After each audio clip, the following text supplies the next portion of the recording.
I don't know. Who is the face of the Democrat Party at this point? They're kind of flailing at the moment. Do you think Gavin Newsom has any shot at that? He wants to be. I don't think he's doing himself any favors with his leadership, if you can call it that right now. California's on fire. It's been on fire for a long time, either from natural disasters and water shortages or, riots that mostly peaceful riots. And that's wokeness applied to politics and culture. It's this idea that the oppressed or the marginalized are speaking when they're violent. And our speech is violence. Their violence is speech. And that is an upside down inversion, and I don't think he does himself any favors by playing by those rules anymore. That's not a winning strategy now. Well, Seth Dillon, thank you so much for taking the time to talk to the Daily Signal. Really appreciate you being here. Thanks for having me. Well, the left is really good at giving you guys a lot of fodder, and that has definitely been true the past 5 or so days from what has happened in LA. I want to read just a couple of the headlines that you all at the Babylon Bee have put out that made me laugh. Mexican rioter adds lime wedge to Molotov cocktail. Illegals help film Republican presidential campaign commercial. That was a good one. Trump responds to mostly peaceful protests with mostly peaceful military. Do you ever worry that the left is, going to actually get it together and stop giving you guys fodder? No, that's probably the least of our worries. I think, they every time you think that they might pull back in the direction of, sanity and reason and freedom or whatever, they double down. So, they continue to give it to us. It is a lot of fodder. It is a target-rich environment. Yeah. I will say, though, and this is one way that I put it to kind of put it in perspective for how difficult it can be to satirize some of this stuff, because what they do is so insane. Imagine if your job is to write jokes that are funnier than what Democrats are already doing in real life. I mean, that's a big ask. Fair. If you just watch thankfully, what was Kamala's line about how we something unburdened by what has been. We're unburdened by what has been. But had Kamala become president, I mean, just listening to her speeches is extremely entertaining, and they're hysterical. You feel like the Saturday Night Live writers were involved in contributing to her speech. That's the challenge, is actually parodying what seems like a parody already. Well, then to that end, with Biden out of the White House, has it been any more difficult or challenging to come up with those headlines? Well, I think it works either way, because they're still doing everything that they can, to stop Trump and disrupt him. And so that creates all of its opportunity for the mockery to come into play for whatever tactics they're engaging in that are, overreach or silly or absurd. And plus, Trump himself is such a big, he's like a caricature of a person himself, and he's very funny on his own, but there's also a lot of material there for making jokes about him and the way that he operates and some of the things that he says. So we've done hundreds of Trump jokes, which are usually in good fun and are funny themselves, but it doesn't really matter. I mean, we're happy either way, whichever way it goes. There's always material. Has Trump ever reached out to you and said, "Hey, I like that headline you read about me. It was pretty funny"? He has shared them many times himself. Sometimes the media will go after him for sharing fake news, as if it's real. And he's shared B headlines a lot. And I have had some interaction with him. I had dinner with him. I guess it was maybe 2 years ago now at Mar-a-Lago at his invitation. So he knows the B. He loves the B. He actually. I was saying this a little bit earlier. He has a great sense of humor. He's able to bring humor into his own commentary and his debates and everything. Like, he's real quick on his feet with these little one-liners, and he gets people laughing. And so he has an appreciation for humor, and I think that's good. It bodes well for politicians when they're able to laugh at themselves and at each other and bring some levity to it, because not everybody just wants that seriousness all the time. Well, it used to be a lot more common. I mean, that used to be a little bit of the part of the political fabric, is there was an understanding of, we're going to poke fun. And I think you talk about that openly. That was one of the reasons why you launched the Babylon Bee, is because you recognize, hey, humor is so important and we need that in the political space. And yet we've seen that almost be demonized in so many ways. There's a growing resistance to it. And it's interesting when you kind of try to peel back the layers and figure out why. What is the resistance to humor, to comedy? And it's usually it usually has something to do with protecting people from harm. You know, it's the safe space mentality. This is where wokeness has gotten into the media, the culture. It's so deeply embedded. It's this, you know, it's created this safe space mentality. We all need a safe space. We're raising a whole generation of young people to think that they need to be insulated from anything that might offend them. And so, you know, comedy is really in the crosshairs because it's treated as if it's harmful. Mm-hmm. And I think, you know, if you rewind and you go back, you know, 20 or 30 years and you look at the state of the culture and the political landscape and everything, things were a lot healthier when we were actually willing to joke about ourselves, laugh at ourselves. You know, the comedian would be up there picking on everybody, and they still do this to some extent. But even late night comedy, they pull punches a lot. There's certain narratives that they want to promote. They're not really challenging those narratives. They're going for what someone called clapter, you know, with like this applause of affirmation instead of just the laughter of amusement. Yeah. And I think that whole shift. Yeah, it's put comedy in this under the umbrella of harm is one of these things that can be used to hurt people, and I just think it's exactly the opposite. I think we're hurting people by not, especially young people, by not building more resilience in them and exposing them not just to ideas that challenge them, but also mockery and humor that can kind of build character in them and help them to grow up and realize that this is just a joke and I can take it as a joke. Yeah. And I'm actually going to be healthier mentally and everything else if I can laugh at it and move on rather than allowing it to, you know, be treated as if it's so damaging and harmful to me. You're not doing anyone any favors when you put them in that mentality. Yeah. Well, I'm actually, speaking as a millennial, I feel a little bit encouraged by Gen Z because I think they're starting to get that. I think they're realizing like, wait a second, we don't necessarily want to be coddled. This is, I think, especially true of Gen Z men. That we saw this huge shift in the last election of all of these young men saying, I really don't see myself represented on the left. Now, at the same time, you have the Democrats who have launched this huge campaign to try and get that male vote back. Yeah. Do you think they can? Can they be successful at that? It's funny. They're like, we need our own Joe Rogan. Well, they had Joe Rogan. He was a Democrat. He was supportive of them. Yeah. You know, I think he was like a Bernie voter at one point, you know, and so they lost him. They pushed him away, and he's not Gen Z. He's, you know, I guess, what is he, boomer generation? I don't know. I don't want to age Joe Rogan beyond what he is. Yeah. But you know, the resistance with young people, that's great. That is a healthy thing that there's resistance to that. I think the coddling, you mentioned the coddling is so condescending. If you were to tell me that, you know, you just protected me from a joke because you didn't want my feelings to get hurt, I would be more offended by you treating me that way, as if I'm that fragile that I can't handle a joke, than I would be by whatever the joke was. I think that's offensive. That's more offensive, that you're coddling me that way. It's condescending. You know, it's patronizing. Totally. And I'm guessing that men feel even more so. Like, oh, yeah. Yeah, like, maybe that is a lot. I know that with men, humor may play less of a role in it. You know, the primary thing with men, in particular young white men, is that they've been vilified so viciously by the left. They are the problem with society. They are the disease, they are the cancer, they are the bad guy. And that messaging, you know, of course, they're like, well, not only am I, in some cases, they're going too far in the extreme where it's like, okay, not only do I not feel bad about being, you know, a young white man, I'm actually proud to be white, and I'm going to be a white supremacist now. You know, like they're creating monsters with their treatment of these young people. My hope is that, you know, more and more of them will find that reasonable place of saying, look, I'm not going to feel guilt for things I shouldn't feel guilt for. I'm not going to suggest that I'm superior to anybody, but I'm certainly not inferior, and I'm not the disease that needs to be eradicated. Absolutely. Well, I mean, you mentioned Joe Rogan, the left used to have him. So many of these conversations I'm having right now about the Democrat Party, the big question that comes up is, who is the face of the Democrat Party now? Who's the leader? Obviously, it's no longer Joe Biden. It's not Kamala Harris. Was it ever Joe Biden? That's the question. That's a big question. The conversation was, and, you know, Elon said this a bunch of times, and others too. He was echoing someone, I'm sure, but it was, you know, like whoever's plugging these words into the teleprompter that he's reading is the real president. You know, like whoever is pulling the strings on him and injecting him with something so he has energy to get through the day. Like someone was in charge, right? Because it clearly wasn't him with his mental state, which now the media has finally come around to recognizing was a problem. Took a minute. It took a minute. It's, you know, now we're at this point where we can say safely, oh yeah, you know, there was some issues there. There were some signs there. Of course, everyone was treated as crazy when they recognized it at the time.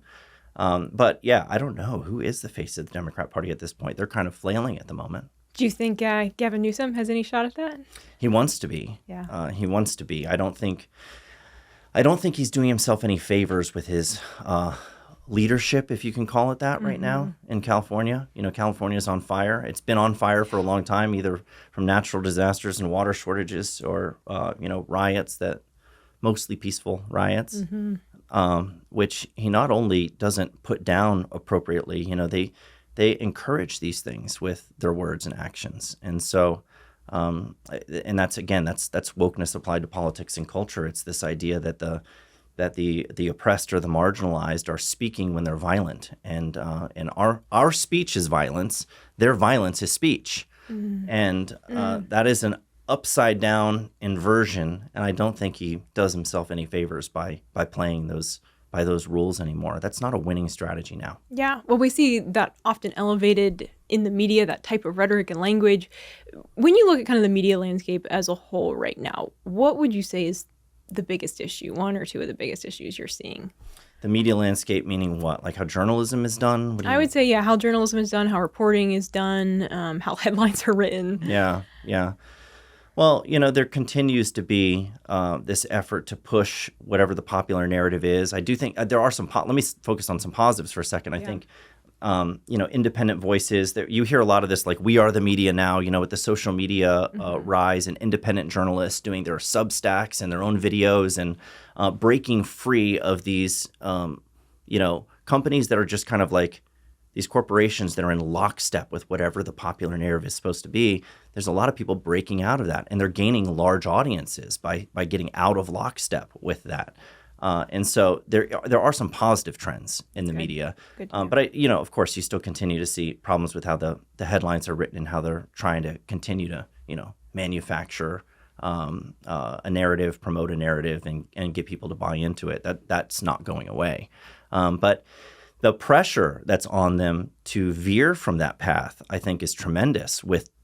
By the example being what I just gave. There's independent journalists now that are becoming more successful, and their audience is growing. And now with the rise in AI and how search results are changing, I was just reading that Bloomberg and some of these Wall Street Journal, they're reporting that their traffic is way down because now people are using AI to do search. They're not just looking at the results of Google. Yep. They're even using Google's AI, which is giving them, answers without providing you the links to the website. So their traffic is way down. They're not getting the reach that they used to get. So interesting. So AI is changing that landscape quite a bit too. Wow. It's a wild world. Yeah.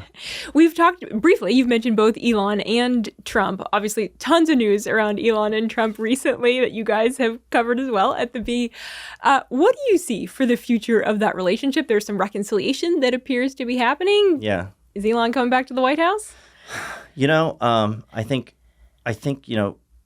Trump has signaled some openness to that. And Elon, I think it was just yesterday or early this morning, it was recently, he apologized for going a little too far with some of this. So it looks like there's some healing that's happening there with that rift. I do think a lot of people saw something coming, like that it was inevitable that when you have two characters like this, like one of the world's most powerful men, well, they're both two of the world's most powerful men, and Elon, of course, is the wealthiest man on the planet. There's ego there. There's this desire to have it their way, and there's going to be hurt feelings and animosity if there's not agreement, and they're not totally in tune with each other, and that's just bound to happen. Yeah. So the way that it played out, I don't know that anyone could have predicted that it would be like a public spat like that, going back and forth, really tit for wild. tat. It was wildly entertaining. I joked both that on it the was social media platforms essentially that they own. Yeah, exactly. Yeah, exactly. True Social and X going back and forth. Yeah. They're making their own posts. Elon did say at one point a few years ago, that the most entertaining outcome is the most likely. And so this was certainly an entertaining outcome. I don't think it's good for the country, though, if those two are at war with each other. So I'm hopeful. I know Elon well enough personally that he can get very firm and he can have disagreements with people, but he doesn't hold on to things. He is willing to let things go. Okay. And he's also willing to admit his own fault, as he just did. Yeah. Which is a great sign of maturity. So absolutely. Yeah. Well, of course, at the Babylon Bee, I think most of our audience knows the story, but when you guys are back on X, because Twitter obviously kicked you guys off, and that Twitter kicking you guys off kind of sparked Elon in many ways to say, maybe I should buy Twitter. And then ultimately became X, which is just really, really incredible and wild to see that shift that happened in that kind was of a short period crazy of time. story. Yeah. Crazy. I mean, short version was, yes, we made a joke we weren't supposed to make about one of these sacred cows in the culture. And, it landed us in Twitter jail with Donald Trump, who was also suspended at the time because, they had these hateful conduct policies. The censorship was Twitter was holding itself out. The crazy thing is they were holding themselves out as a platform for free expression without barriers. That was their mission statement. Wow. And at the same time, they had all these rules of conduct and things that you can't say and you can't do that went well beyond the law. The law would prohibit things like threatening someone's life or directly inciting violence and calling for it. Things like that, which are unlawful, would make perfect sense for them to say this speech is not allowed here. But they were doing things like, if you misgender someone, that's hateful conduct. And then it's like, okay, so we have to either affirm this lie or stay silent. Those are our two options. If we challenge it, even in jest, we could get suspended. And that's what happened to us. And Elon saw that as a massive problem. Elon, it wasn't just that, he was a fan of the Bee. We had interviewed him before. He shared our content and interacted with our content a lot. So there was already a relationship established there. But when this happened, he had seen that there was this growing issue of censorship where you have bad ideas that are spreading like wildfire, mind viruses, he called them, and an inability to challenge them. Because if you try to challenge them, you're violating the terms, and so you can't speak to challenge them. And he said, this is a civilizational threat. You can't have this. You need to be able to have people debate these ideas and push back on them and make jokes about them. Comedy needs to be legal. And so when we got suspended, he was like, yeah, like you said, maybe I just need to buy Twitter. And so he had been thinking along those lines already. And the Bee was just one more egregious example of how clearly it was the case that there were bad ideas that could not be challenged and that was a problem. And what's the solution? There's currently no law that protects us from that kind of censorship. These are privately owned platforms. It's not government censorship unless they're going through the back door and threatening them, which they have done. But in the case of like the misgendering policy, that's not a government censorship. That's private action. Yeah. And so you needed a response that wasn't a government response. And he's like, well, I have the money. I might as well buy this thing. So we jokingly gave him an IOU for $44 billion after he busted us out of Twitter jail. And so we're grateful to him. Yeah. And he recognizes the value of free speech for our country and our culture. Yeah. Well, and I think Americans on both sides of the aisle recognize that is so critical. I mean, it's really, at the end of the day, I like to think that it's a pretty small minority of Americans that really think that you should be censoring that kind of speech. Yeah. Yeah, but it's, what it does create is when you have free speech, it's just like free will. God gave us free will. Yeah. And what does that mean? It means that, murder is possible, rape is possible, all of these horrible things can be done. And that creates all this suffering, all this strife, and it's because we're free. Now, of course, we have to use our freedom responsibly. But when it comes to the marketplace of ideas, when you open it up and you say, okay, this is going to be a free speech platform, lawful speech is going to be allowed here, there will be lots of terrible things that are said. Bad ideas will pop up and people will say really nasty and hurtful and terrible things. And there is, I think, a lot of people don't know how to feel about that. They're like, well, is this better than censorship? And they wrestle with whether or not it's better than censorship. And the reason that it is because you just can't have anybody in a position of power deciding what you're allowed to think and what you're allowed to say. That's not the way to get to the truth. And it doesn't honor people's God-given right as individuals we have liberty, God-given liberty, And so the way to honor that is to give people freedom and then allow the bad ideas to be confronted so that we can put them down. The answer to bad speech is good speech, better speech. Mm-hmm. And so that's the message that we need to get to people, especially young people that are growing up in this, this new environment where we're trying to wrestle with these things and figure out, is it really okay to tolerate this kind of speech? Well, we have to, and that's what the founders saw clearly. Yeah, critical. Yeah. Seth Dillon, CEO of the Babylon Bee, I need to let you go, but thank you so much for your time. Appreciate it. Yeah, thank you.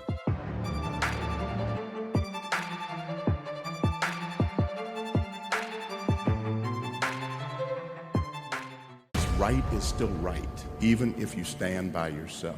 Mr. Chief Justice, may it please the court. This is Hans von Spakovsky, host of the Case in Point podcast, which looks at the hottest cases affecting politics, culture, and everyone's daily lives. But we talk about them without confusing legal jargon. And we have interesting guests, like former House Speaker Newt Gingrich. And we end with reviews of classic Hollywood movies relevant to the topic. Case in Point, the podcast available everywhere you won't want to miss.